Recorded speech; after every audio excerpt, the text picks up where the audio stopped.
Chef साहब Sunday branch में क्या क्या होता है और? संडे ब्रंच में भाईजान ये मटन की मछलियाँ, बड़ी बड़ी मछलियाँ होती हैं। अभी 11 साढ़े 11 बजे का टाइम है, माशाल्लाह रश लग गया हुआ है और ये 5 बजे तक संडे ब्रंच अवेलेबल होगा। ये मटन की मछलियाँ होती हैं, काली मिर्च में बनी होती हैं और देसी घी में बनी होती हैं। उसके बाद ये हमारे पास भुना हुआ गोश्त आ जाता है। उसके बाद जनाब ये मछली वाले चने हैं, मछली वाले चने जो कि हमारे बड़े रोज़ों में वायरल हुए थे, इतने पाओ ना भाईजान। और ये जनाब देखें, ये मछली आ जाती है मटन की, ये ऊपर आ जाते हैं चने और पाव,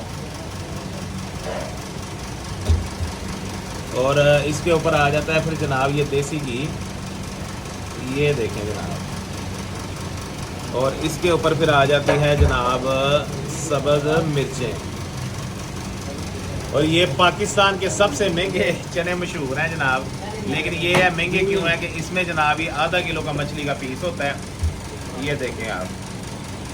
और बाकी ये चने देसी घी में बने हुए होते हैं और इसमें जितने चने होते हैं उतना ही चिकन बीच में हमने श्रेडिड करके डाला होता है। Thank you very much.